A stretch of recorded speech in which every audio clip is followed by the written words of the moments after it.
The Colt Paterson is a revolver.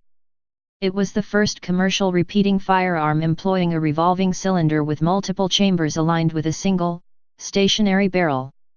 Its design was patented by Samuel Colt on February 25, 1836, in the United States, France, and England, and it derived its name from being produced in Paterson, New Jersey. Initially this 5-shot revolver was produced in .28 caliber, with the .36 caliber model following a year later. As originally designed and produced, no loading lever was included with the revolver. A user had to disassemble the revolver partially to reload it.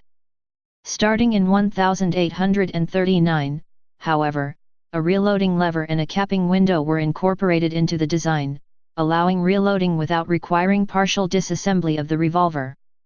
This loading lever and capping window design change was also incorporated after the fact into most Colt Paterson revolvers that had been produced from 1836 until 1839.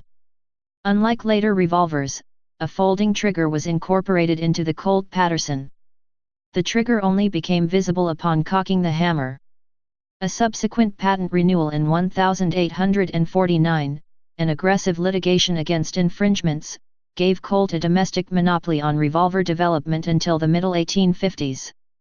History.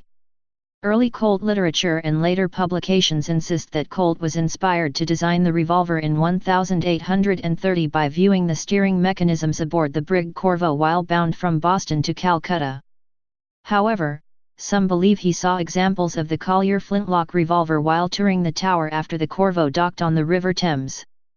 In any event, sometime while aboard the Corvo he produced a wooden model. The model is exhibited at the Wadsworth Athenaeum, Hartford, Connecticut, and further developed the concept during the early 1830s. Samuel Colt's first factory, the Patent Arms Company, plant ruins site at 40 degrees 55 minutes 01.04 N, 74 degrees 10 minutes 44.48 W, of Paterson, New Jersey, manufactured 1,450 revolving rifles and carbines, 462 revolving shotguns and 2,350 revolving pistols between 1836 and 1842, when the business failed. A creditor and business associate, John Ehlers, continued manufacture and sale of approximately 500 of the total 2,850 pistols through 1847. Revolving pistols held 5 shots and varied from pocket to belt and holster designations based upon size and intended mode of carry. Calibers ranged from 28/100s through 36/100s inch. The model most identified with the Paterson Colt designation is the number 5 holster or Texas Paterson, 1,000 units, which was manufactured in .36 caliber. Operation. The early Colt revolvers were of single-action design, meaning that the trigger functioned only to discharge the weapon. It was necessary to manually cock the hammer prior to firing. The close tolerances, folding trigger and multiplicity of small parts and springs seemed more appropriate to a fine timepiece than a tool destined for field service and fouling from black powder residue. The first Paterson models, 1836-1838, required partial disassembly for loading and had no definitive provision for safely carrying the revolver with all chambers loaded. To load the revolver, the shooter would draw the hammer to half-cock to free the cylinder for removal and rotation. Push the barrel wedge from right to left until it stops against a retaining screw. Pull the barrel and then the cylinder off the central arbor. Fill the individual chambers with powder, leaving enough room to seat a lead ball. Using a special lever tool or the arbor, seat balls beneath the chamber mouths. Replace the cylinder, barrel, and wedge, and with the hammer at half-cock, place percussion caps on each tube using the Colt-designed capping tool. The revolvers came with spare cylinders, and the practice of the day was to carry spare cylinders loaded and capped for fast reloading. Period users had few qualms about this practice, even though it presented a real hazard of accidental discharge if the caps were struck or the cylinder dropped. Routine carry modes included leaving the hammer in the half-cock position, lowering the hammer to rest on a capped chamber, downloading by one cylinder, or lowering the hammer between the chambers of the cylinder. The first two options were, and are, extremely dangerous. Later Colt revolvers had a notched hammer that would fit over an intermediate safety pin located between cylinders on the back of the chamber when all cylinders were loaded, thereby obviating contact of the hammer with the percussion caps until the single-action hammer was intentionally cocked. In 1839, a hinged loading lever and capping window became standard for new revolvers and was retrofitted to the older designs. So modified, the revolvers could be loaded without disassembly. When the Paterson revolvers with loading levers finally reached Texas in 1842, Texas Ranger Captain John Coffee Hayes was very pleased that his ranging companies could now reload from horseback. Handling and shooting characteristics.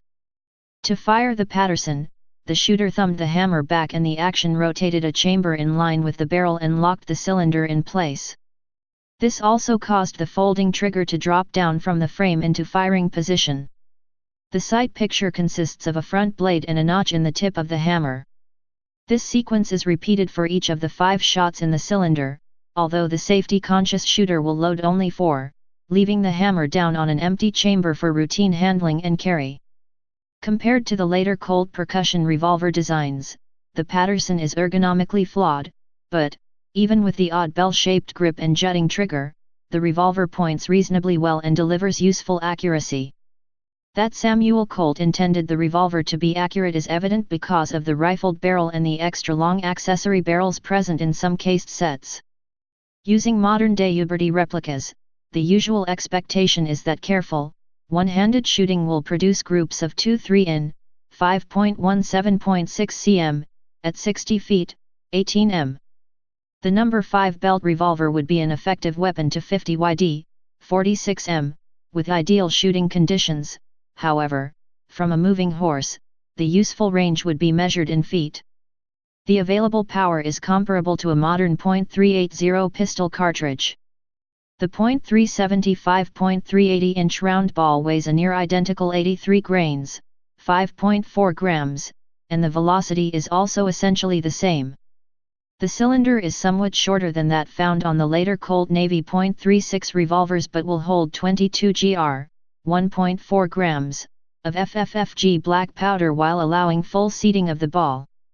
Military acceptance. Colt sold the Paterson revolver and carbine to the United States Army and they saw limited use in the Second Seminole War in Florida. The firepower advantage that they offered was initially praised by the troops, but the United States government considered the arms to be excessively fragile and prone to malfunction. The Republic of Texas purchased 180 of the revolving shotguns and rifles and a like number of handguns for the Texas Navy in 1839. When Samuel Houston disbanded the Texas Navy in 1843, Hayes armed his company of Texas Rangers with surplus stocks of the pistols.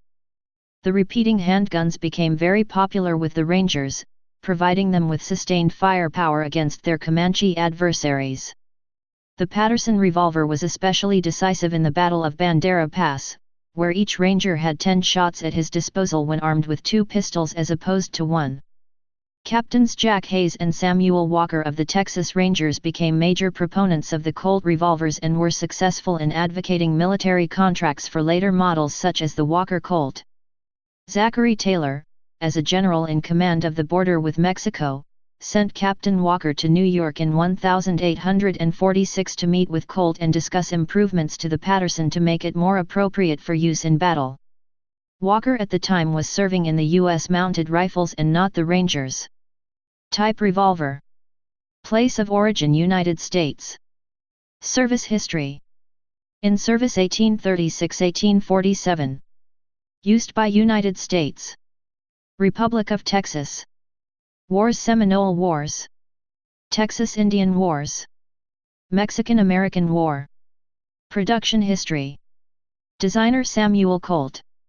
Designed 1836.